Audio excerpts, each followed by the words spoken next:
This podcast is a production of Unfiltered Studios. If you would like to know more about joining Unfiltered Studios, please visit our website at unfpod.com for more information.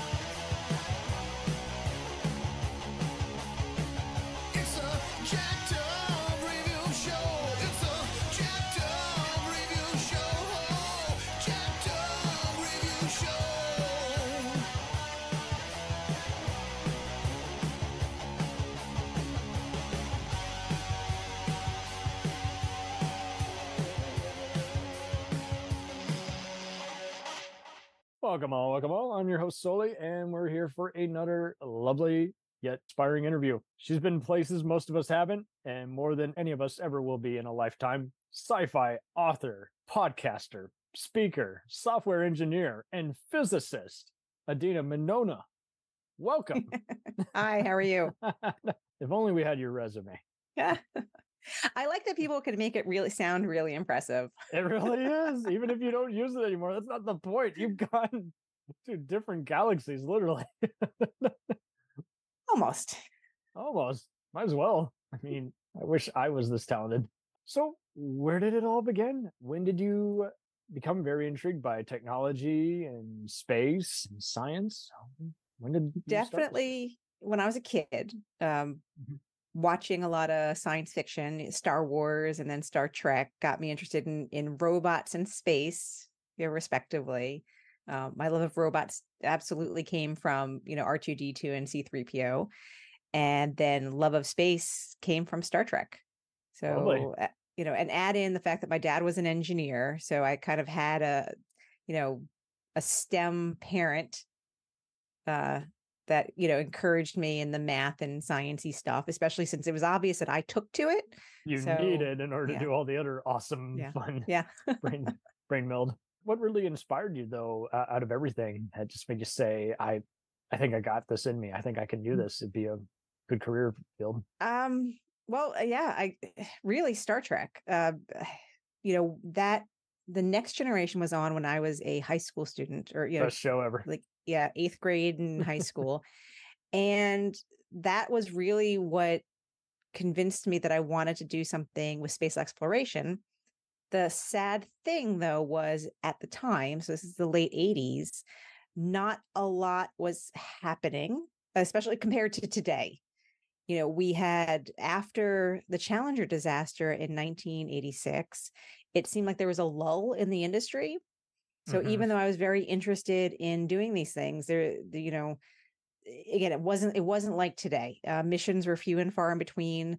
I remember Hubble launching. I remember following Magellan, which was a mission to Venus, but there wasn't, at least the perception was, there wasn't much else. There were the shuttle missions, of course, but it was also harder to get information, because this is also pre-internet days. And everything wasn't available. And, right now, every launch, you can watch it on the internet. Back then, we hoped that there might be launches showing on TV. And, come the late 80s, most shuttle launches weren't on TV like the early 80s and the early days of the shuttle program. They would break what was happening on TV to show it. So even still, I really wanted to work in space, but because of this, I was very nervous. Like, what happens if I go and I get a degree in aerospace engineering and then nothing's happening, it gets even worse. So when I was a high school senior, my physics professor in high school, he, when I looked at him, and at the time he was in his 60s, early 60s, and he had done a little bit of everything. And he had worked for Grumman during the Apollo era. He had worked as an astronomer. He had done all these different things. And his original degree was in physics. So I was like, yeah. So I was like, well, let's see. If I major in physics instead of engineering, or especially instead of aerospace, well, then I'm not cutting myself off from anything. I can still go to graduate school and do like anything. So it was kind of a way to kind of keep my options open. And I got stupidly lucky in a few ways. One was that I went to the University of Maryland, which was a great school for physics. It was not my first choice by a long shot. Oh, wow. But my dad had moved to Maryland the year before I graduated from high school. So Maryland became in state, which really meant I didn't have a lot of choice in the matter where I was going. And I was lucky that Maryland was a great school. But I was also lucky in that I liked studying physics because it's, as people can imagine, not an easy major to get through. And if you don't like it, you're toast. Yeah. Oh, man. So, and then things worked out. I was able to get jobs still doing engineering, and while I was a student, and then after being a student. And I'd always done computer stuff because this is where a lot of my dad's influence came in. We had computers in my house in the early 80s before most of my friends or anyone else had them. So I was programming from a young age, and so it was just something I did. So I wound up doing a lot of that as part of my career, and yeah, it's worked out. Lovely. And that is eye-opening. So in other words, you were very much like the Thin Lizzy song, you can do anything you want to do. Yeah. And I still believe that's true. And I think that's, that's true for most people. If you really want it, opportunities are there. It requires a lot of hard work. Nothing is easy. But if you're willing to, work hard, find opportunities, take advantage of opportunities when they present themselves, yeah, you can do whatever you want to do.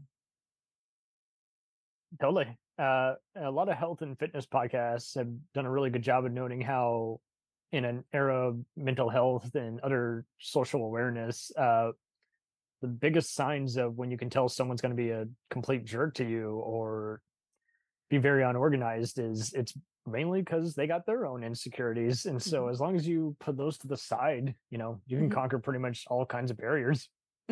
Yeah, I would agree with that. And what are some tips and tricks that you recommend for anyone getting into your career field, especially with studying space or programming, machinery, or even IT?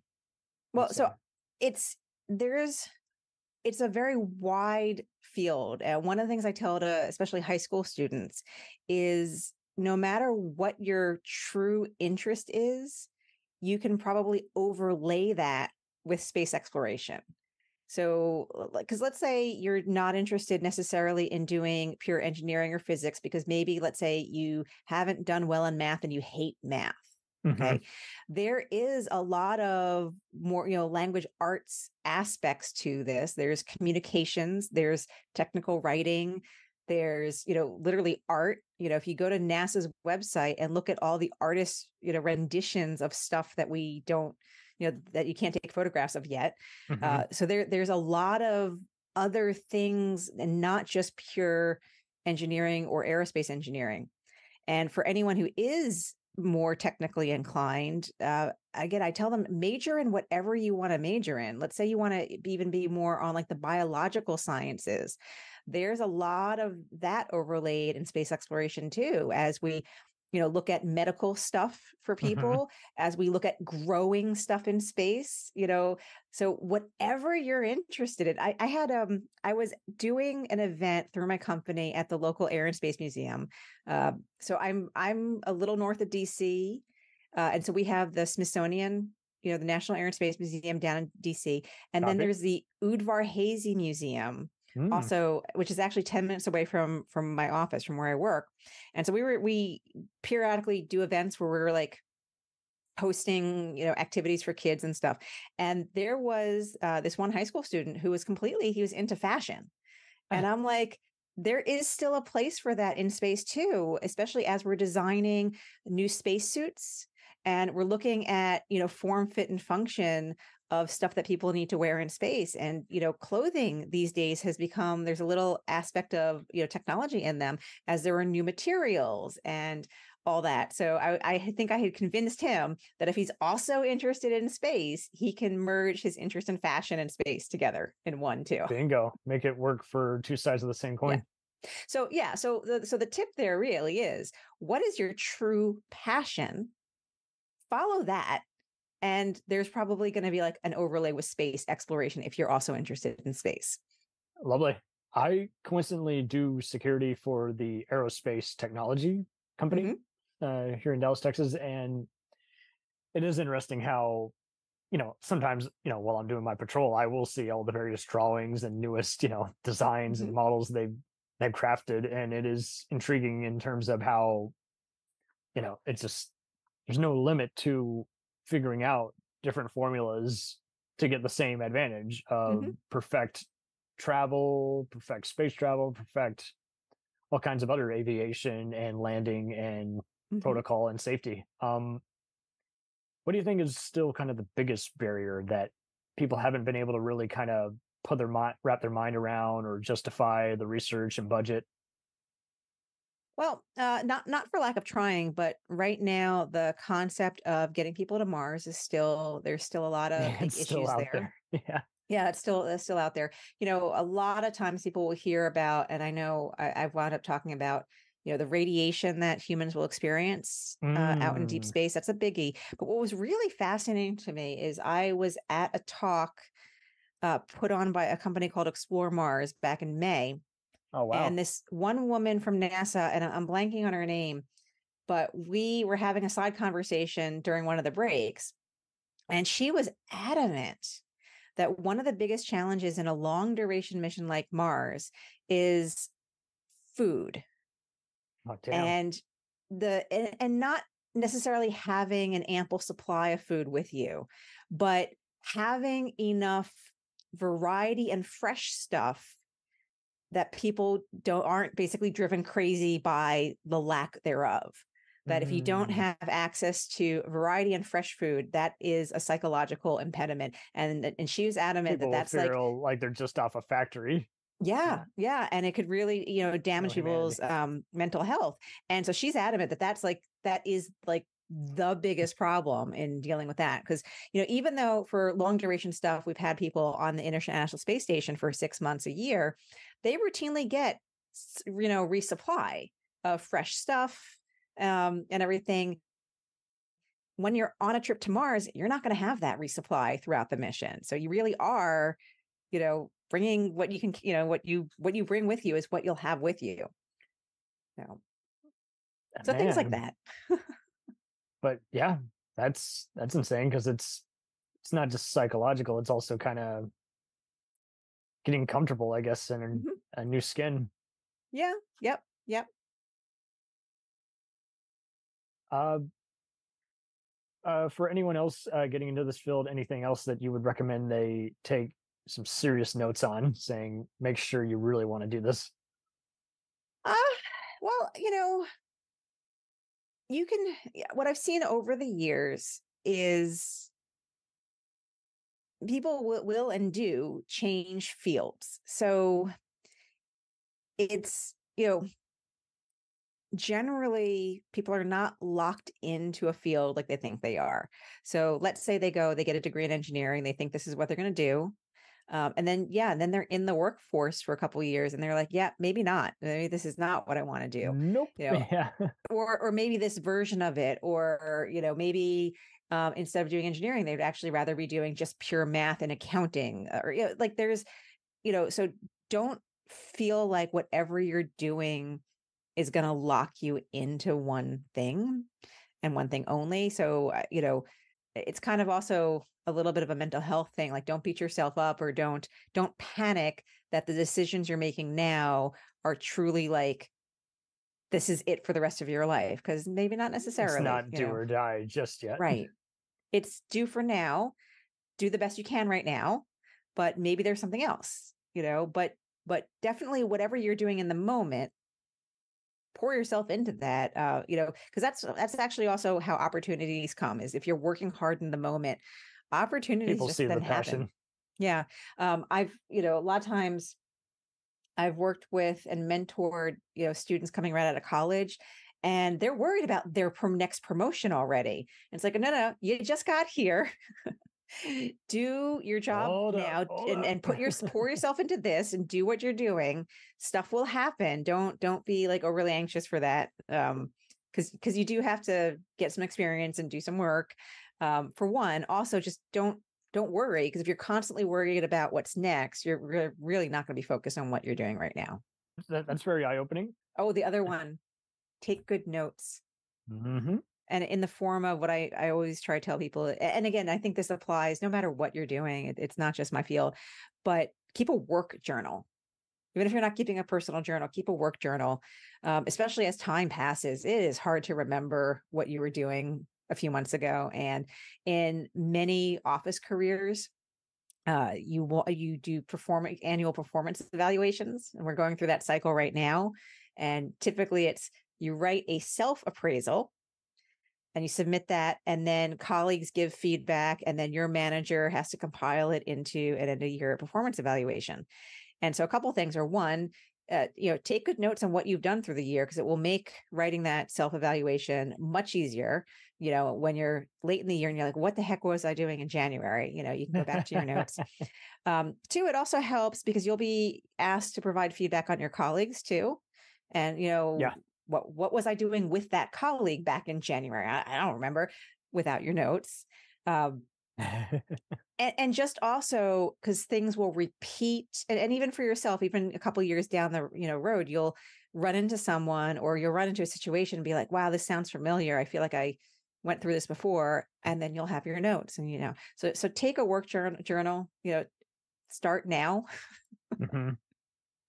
No, that's good. And I see that you're also a public speaker. What does the company STEM stand for? Oh, STEM is science, technology, engineering, and math. It's just a general, Okay. just an acronym of Everything. of that stuff. Yes. Sweet. There's nothing better than just seeing that when you got in front of people and you see their eyes energized, they're getting it, they're feeling inspired. Have you had some rewarding feedback? Oh, People yeah. actually take a note. Yeah. Just the other day, I was giving a talk to the Space Telescope Science Institute. I was talking about one of the missions that my company works on called HALO, and just getting feedback that people understood, followed along, they got something out of the talk. Just hearing simple things like that is great. Some of the talks I give, like earlier this summer, I gave one. Oh, the Halo branded solutions company. No. Our HALO is the Habitation and Logistics Outpost. It's a module that's going to be part of NASA's new Lunar Gateway space station. Oh, sweet. Mm-hmm. Man, okay. Yeah, it's going to be humanity's first home away from Earth. It's a space station that's going to be kind of in a lunar orbit. That's not precisely, but close. So it's further away than space station is now. So my company is building one of the first modules that humans will be able to live in there. So I've talked about that at a few forums in the past. But then a lot of the talks I do, and more frequently, I try to gear them or include bits for high school and college students for career stuff. And when, I gave a talk on thermal engineering, because it's one of the aspects of engineering where we really do need people. So if there are people out there, yeah, well, if there are people out there and that kind of sounds interesting and exciting to them, we need people. But yes, I had that last talk, several adults come up to me saying that, they had children, and in one case, I think it was her niece, that felt that they were going to a STEM career, but really kind of were directionless, and were really excited that they had something to now go and tell them, to kind of pass on. So that was, awesome. Yeah. So all those kinds of things, when I hear people actually got something out of it, that they were paying attention, that they, a sign of a good talk to me is at the end, if there are a ton of questions. That's always great, especially if there are a ton of questions. And even when the time is done, people are still coming up after to ask questions. That's always great. We'll return after these messages. If you like small town mystery, crazy news, and wild history, then the Florida Men on Florida Man podcast is for you. Each week, Josh Mills and Wayne McCarty bring you the absolute best Florida has to offer. So if you're looking for a show that's safe for the family, but funny enough to help you escape everyday life, then listen to the Florida Men on Florida Man Podcast. That's Florida Men, plural, on Florida Man Podcast. Hey, it's Brent Pope, the host of Breakfast with Brent Pope. You've seen me on some of your favorite TV shows saying things like, "Give it up, Jimmy. You got to sink this putt to win." On Breakfast with Brent Pope, I sit down with guests from the entertainment world, and we do it all over breakfast. Or should I say Brentfast? Every week on Brentfast, you get inside Hollywood info and tips, great breakfast recs and foodie debates. Most of all, you get the most delightful 30 minutes of your week. So dig in. It's Brentfast time. Listen at Brentfast.com, Apple Podcasts, or wherever fine podcasts are found. The Jacked Up Review Show podcast is honored to be part of the Blind Knowledge Podcast Network. Join anytime, talk the talk, and enjoy yourselves. There's something enlightening for everyone with this crowd of cool cats. Check them out.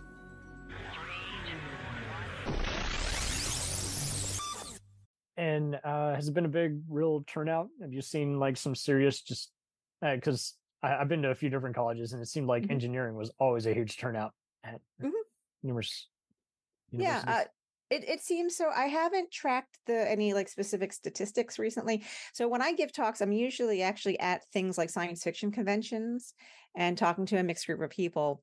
It's been a while since I've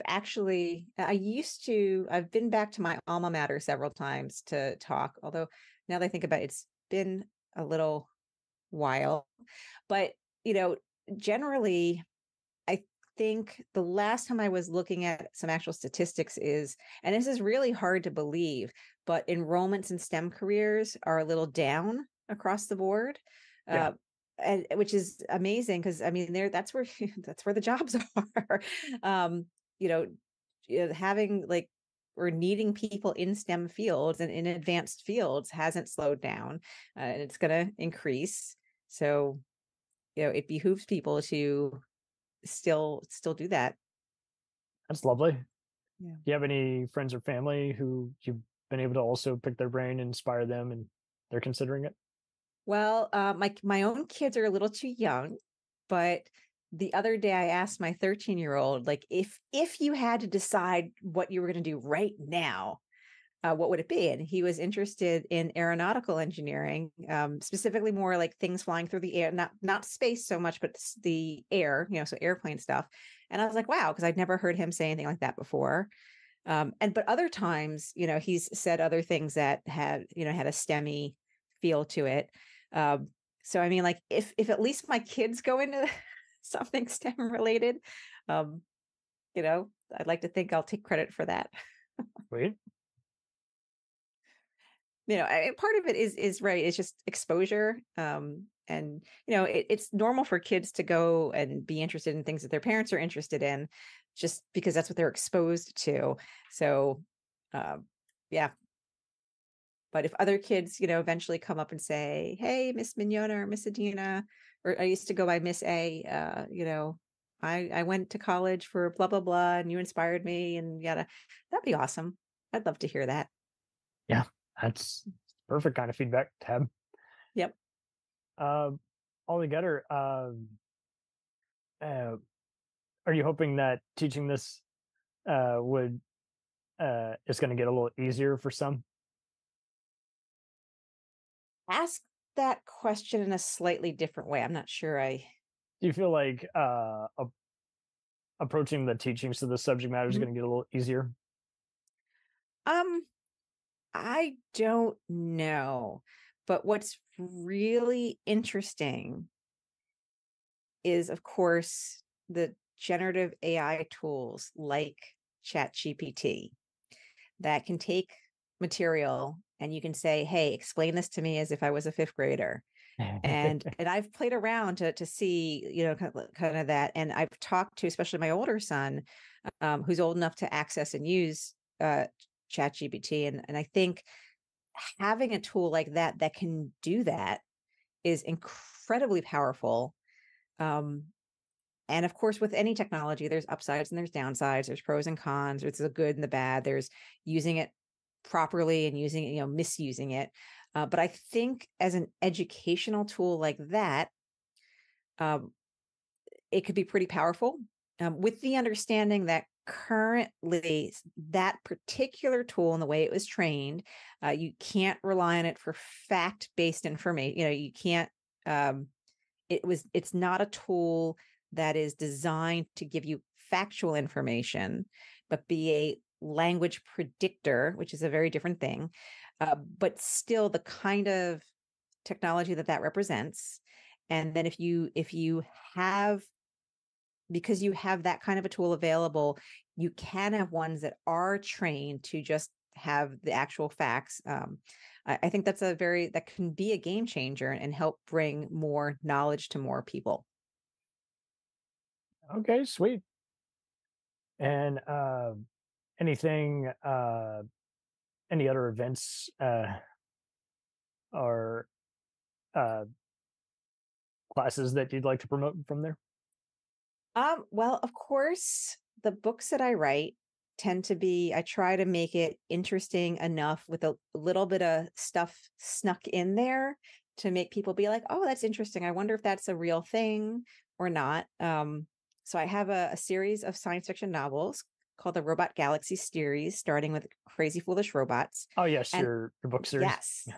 And well, while they're fictional, again, where I can sneak in some real stuff, and I do, but the idea is, I'm hoping that, people will be like, oh, I wonder about that. And then it kind of makes them want to learn the real parts of that.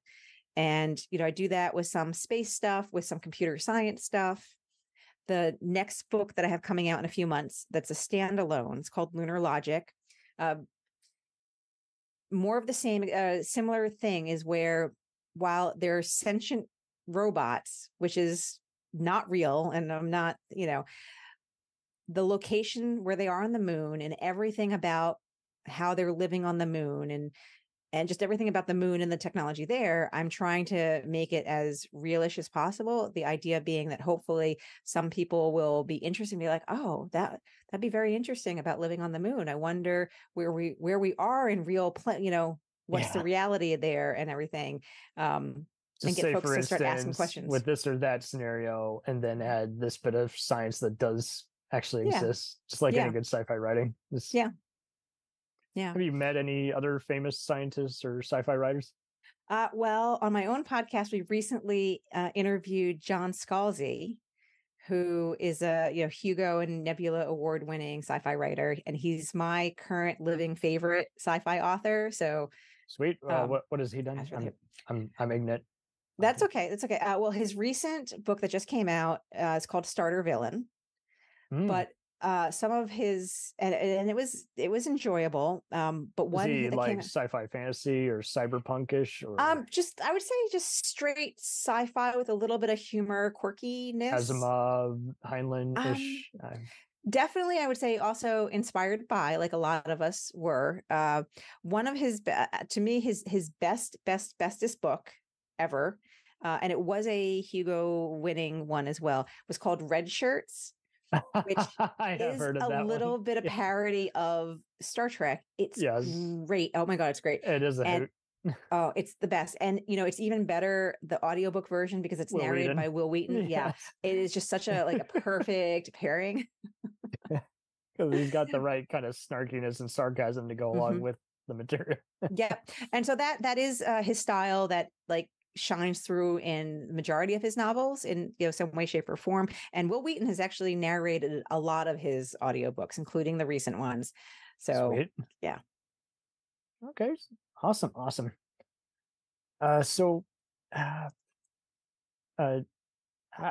When did you feel like you were just comfortable just getting in and actually writing all this sci-fi fiction you've done so far? Oh gosh. Well, I've been working on the whole writing thing, probably my entire adult life and back into college and even high school. So along with, being a Star Wars fan, being a Star Trek fan, I grew up as an Isaac Asimov fan, all the deep stuff. Mm-hmm. So I just, as far as I can remember, I've always wanted to write science fiction too. For the longest time, I thought I was only capable of writing short stories. I didn't think I could do novels. An anthology-ish. Yeah, and that's what I thought. But then, so are you aware of NaNoWriMo? Yes. So I started, my first NaNoWriMo was in 2009, and it's probably the worst thing I've ever written. But the fact that I could actually sustain something for 50,000 words, like, wow, I can do this. So I did more NaNoWriMos. And then, so Crazy Foolish Robots actually came out of what I wrote in 2012. It was my 2012 NaNoWriMo, and it sat then for years. And then several years later, I'm like, I got to finish something. If I don't finish something, I'm never going to finish anything. So I buckled down and I finished that and developed it into this 4-book series. That is, all 4 books are out. I am going to be writing more in that universe after Lunar Logic is out and done.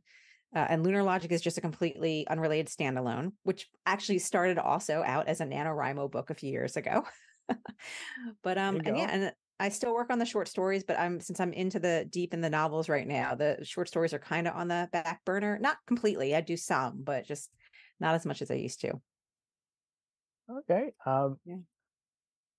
What do you think just keeps you going? And do you have any writing tips and tricks for those who are trying to avoid the whole cliche of, oh, I can't come up with ideas, or here's how I write? Well, so for me, coming up with ideas is like not the problem. I have ideas to keep me going for like another 1,000 years. So, but for people who, have issues, I mean, there are tons of prompt generators, brainstorming, like, just look for brainstorming ideas or prompt generators. And there's tons of stuff. But the thing is, and again, a lot of writers have the same problem I had, is finishing what you start. And for me, it was a matter of, a lot of it was just developing a habit and making writing a habit. Don't wait till you feel like writing. You set, so I set a time every single day at a certain time. I'm at my computer, and that's my writing time. Yeah. For me, and for everyone, depending on your situation, it's going to be like a different time of day or whatever. For me, it is early in the morning. I'm up at my computer from 5 to 6 a.m. every morning. That's my writing time. And it's a habit. I get out of bed. I have a coffee pot that, you can set the timer ahead of time, like the night before. So coffee's all ready. I leave whatever I'm working on, I leave it open on my computer the night before. So there's no barriers to, like, I roll out of bed, I grab my coffee, and I'm sitting at my computer. And it's a habit. Whether I want to feel like doing it or not, I'm doing it. Gotcha. Okay. So making it a habit, I think, is key. Sweet. Yeah. What do you think many will just kind of, because people will make excuses for anything, whether it's, I got writer's block. And it's like, no, you don't. You're just out of ideas and just need to clear your mind. What are some other misconceptions you think people should consider? That, once you put out a book, that you'll instantly have 1 million readers and 1 million followers and all that stuff.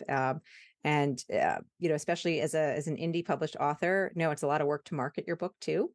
To do all that. It is a lot of work, and it's continuous work. Even, there's only a handful of writers that really make a good living out of it. So I still have my day job, which is what supports me.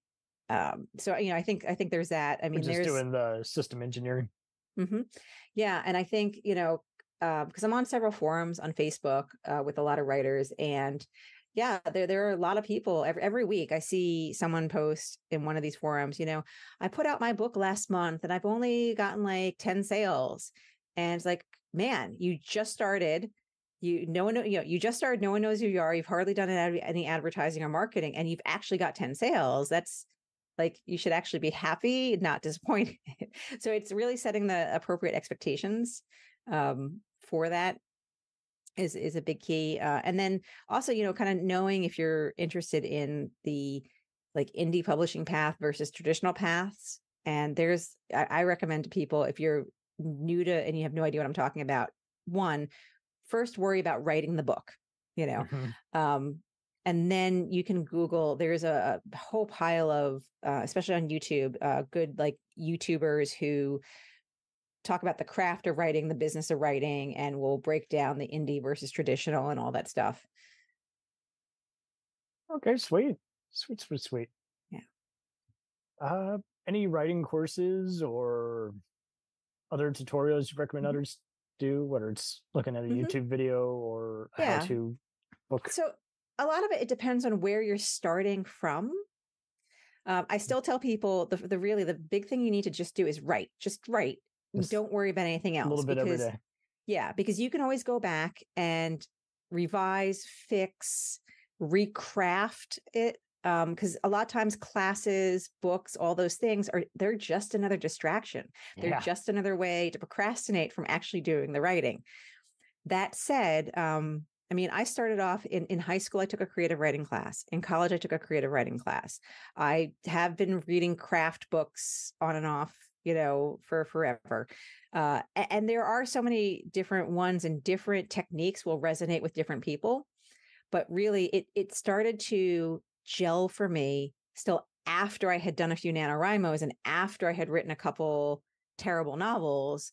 Then it started to, come together. And so for Crazy Foolish Robots, it is so different from what I actually wrote during the NaNoWriMo, to include the title is different. The main character is different, like so many things are different. And it's like, I redid it, after I wrote it. But that said, there's a, so different methods. There's like the snowflake method, which is a good one for folks who are new. Looking up Save the Cat is a good method. A great book. Yeah. Mm-hmm. And there's Save the Cat and Save the Cat Writes a Novel. Save the Cat was really originally for screenplays, but now the beats that they talk about in both those books are the same. I would still, even if you're looking to write a novel, I would still read Save the Cat over the Save the Cat Writes a Novel. I mean, that one's a good one too, but the examples they give in Save the Cat, because they're all movies, chances are you've seen most, if not all, the movies they reference. Yeah. Where in Save the Cat Writes a Novel, there's a good chance, unless you really are very well read and are well read in literary fiction, you might not know, a lot of those examples you might not know.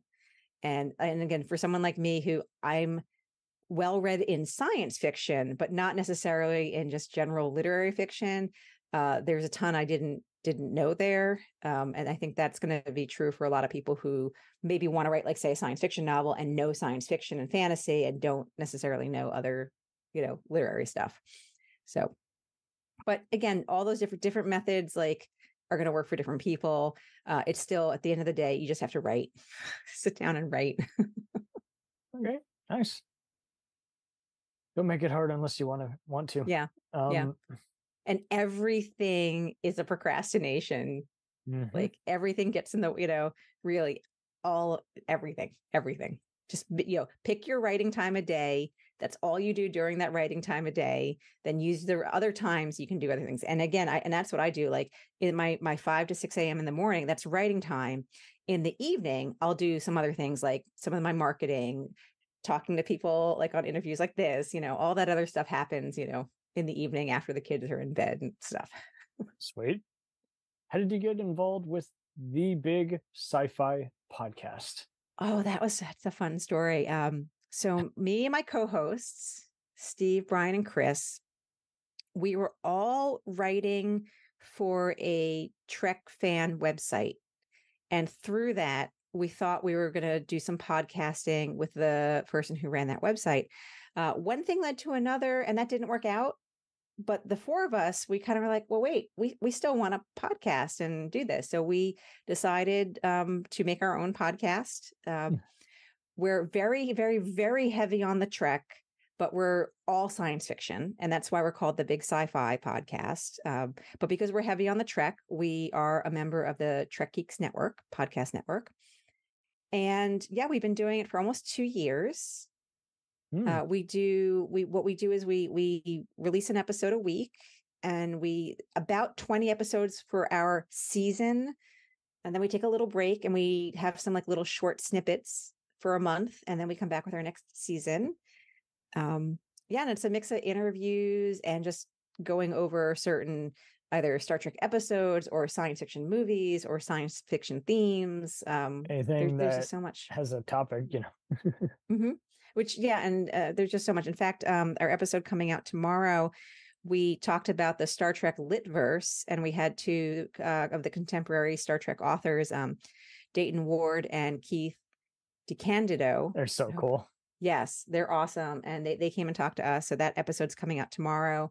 We've talked to some actors. We talked to Michelle Hurd earlier this year and Bruce Horak earlier this year and a bunch of people.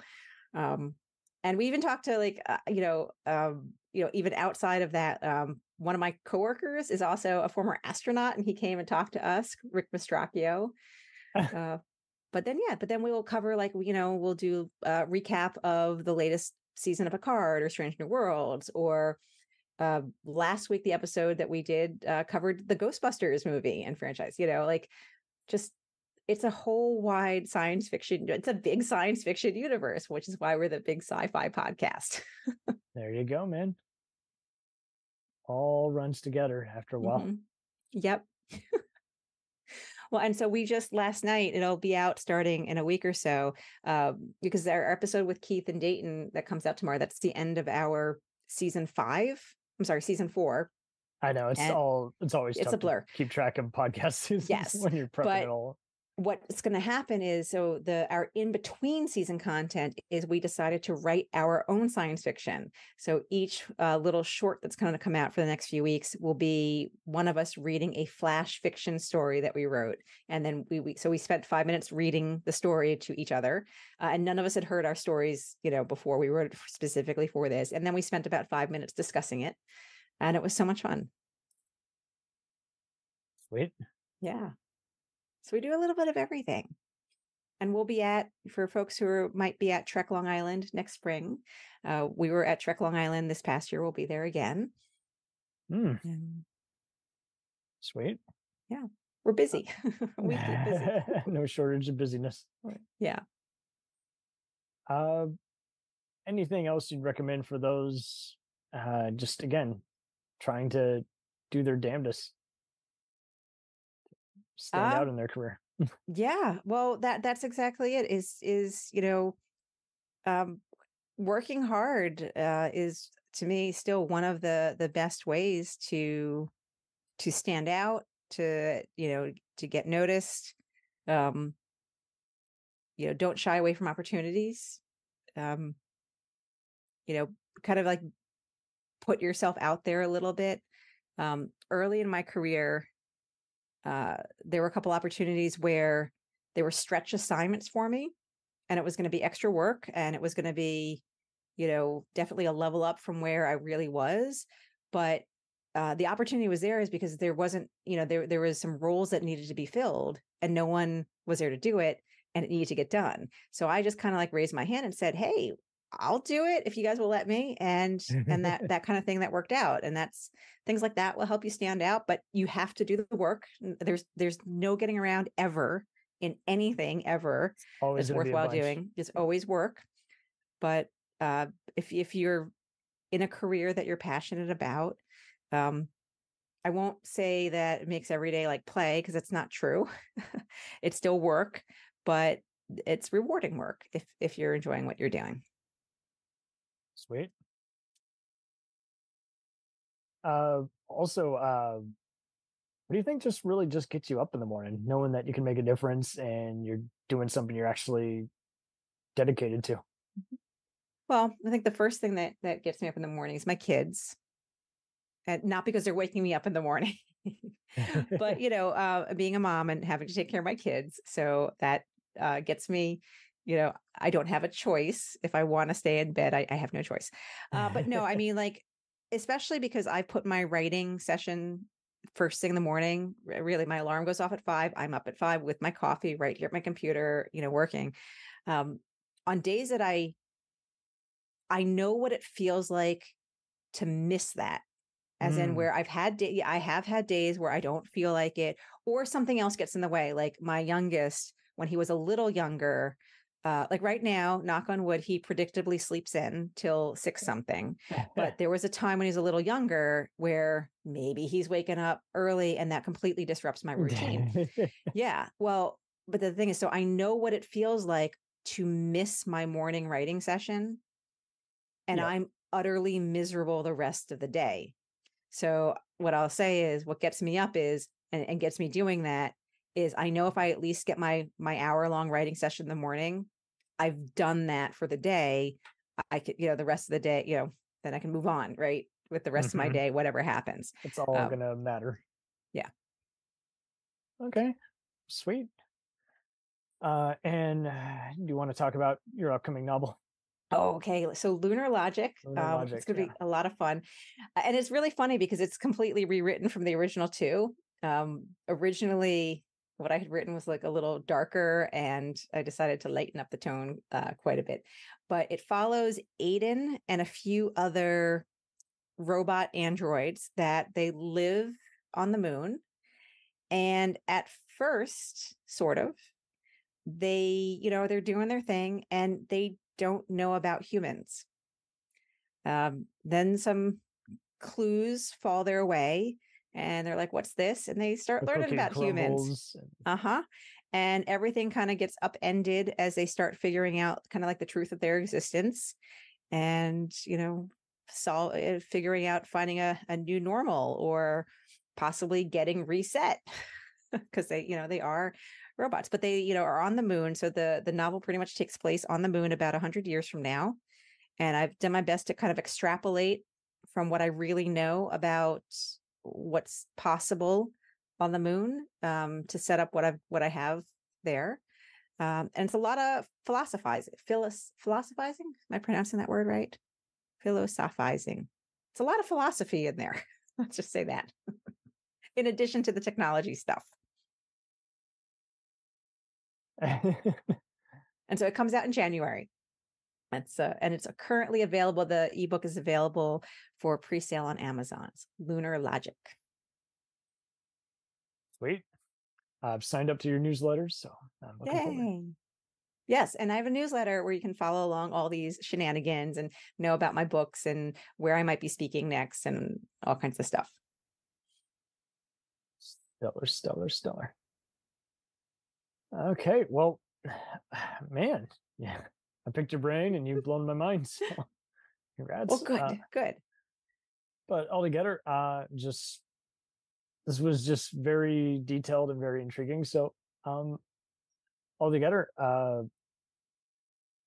anything else that you just gotta mention? Oh gosh, there's so many. If you let me talk about like space and robots and all these things and Star Trek, I'm sure there will be like 1,000 things. But what's just amazing is just the amount of stuff that's happening in space exploration these days compared to when I was a kid. So, I'd say plug into, if for anyone who is interested, just plug into nasa.gov, spaceflightnow.com, spacenews.com, and just, watch all the missions, especially the science missions happening, the James Webb, Psyche, which is just launching, and OSIRIS-REx, which was just coming back from an asteroid. There's just so much interesting stuff happening. It's amazing. And it's hard to keep track of all of it, which is just even more like mind-blowing. Sweet. Okay. Well, I just hope you have a wonderful rest of the year and it's all uneventful. Thank you. You too. Okay. Well, stay safe out there and Godspeed.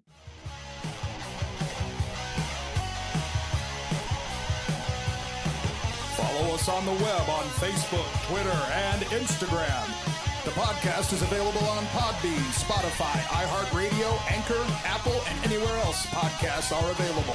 Feel free to review our show and leave comments on any of those sites. Thanks a million for listening. It's a jacked up review show. It's a jacked up review show. Jacked up review show.